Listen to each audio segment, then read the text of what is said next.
When I first brought my Belgian Malinois home, I thought I was ready. I'd watched all the training videos. I read every how to raise a working dog blog post. I stocked up on the best gear, the toughest toys, the highest value treats. I thought I had it under control. But within 2 weeks, my house was chaos. I wasn't sleeping. My arms were covered in bite marks from redirected frustration.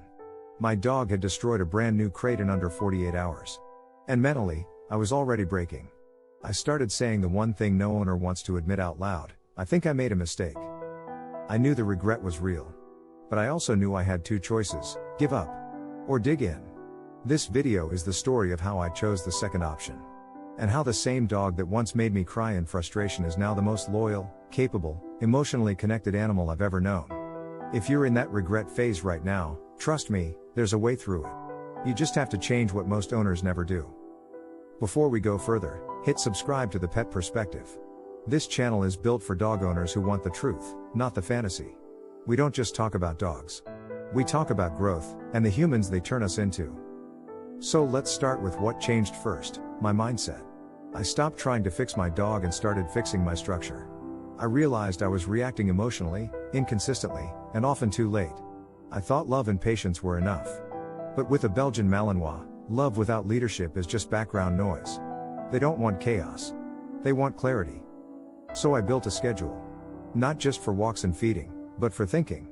I gave him 10 minutes of obedience drills every morning. Then placed training while I worked. Then sent work games. Every day had a mission. And when the mission came from me, the chaos disappeared. The second change? I stopped micromanaging, and started leading. I used to bark back, panic when he lunged, overcorrect when he didn't listen. But none of that worked. Because every time I lost control of my own emotions, he mirrored it. So I lowered my voice. I moved slower. I praised calm like it was gold. And he responded. Not instantly, but gradually. And every calm repetition added trust to the relationship. If you're nodding right now because you've been in the exact same place, hit like so more struggling owners find this video. The third piece was the hardest. I had to let go of my ego. I thought I could figure it all out on my own. But the truth was, I needed help. I reached out to a trainer who specialized in high-drive working dogs. We created a plan, adjusted my approach, and rebuilt the foundation I never knew I was missing. It wasn't a YouTube tutorial. It was mentorship. And it changed everything. That's when I started to see the dog behind the drive. I started recognizing when he was overstimulated. Instead of misbehaving, I started spotting signs of stress. Instead of assuming he was too much, I stopped labeling him. I started listening. Around that same time, he started doing something that caught me off guard. He'd rest his head on my foot while I was at my desk. He followed me calmly, not frantically. He started watching me instead of the world. It was subtle, but powerful. That was the moment I realized, he trusts me now. And that trust? It came from consistency, not control. If you've ever wondered when the breakthrough happens, that's it. It doesn't come with a dramatic training win. It comes quietly, when your dog chooses connection over chaos. And it only happens when you've put in the reps that most owners don't stick around for. If you're in the trenches now, struggling with your Malinois puppy or adolescent tornado of energy, know this: it's not too late. But you have to change the approach. This breed doesn't reward effort. It rewards clarity. You don't need to tire them out, you need to teach them how to live in your world. So here's exactly what I did, and what you can start doing today. Create a predictable daily routine with built-in structure, obedience, and mental enrichment. Stop yelling.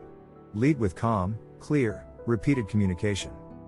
Reward neutrality, not just flashy obedience. Calm is king with this breed. Ask for help. Find someone who knows this dog and will tell you the hard truths.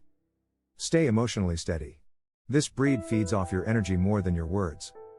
If you want a dog that performs for show, there are easier breeds. If you want a dog that cuddles without chaos, there are gentler options. But if you want a dog that will match your focus, mirror your strength, and teach you discipline at a soul level, this is your breed. And if you're willing to rise to the challenge, you'll end up with the dog of your dreams. Not because they were easy, but because you both earned it. Drop a comment below if you're on this journey. Type "we're getting there" if you're still in the middle of the transformation. And if this video gave you hope, hit subscribe to The Pet Perspective. We've got more real stories, raw truths, and redemption arcs coming your way. No matter where you are right now, just know this: you're not behind. You're becoming. And so is your dog.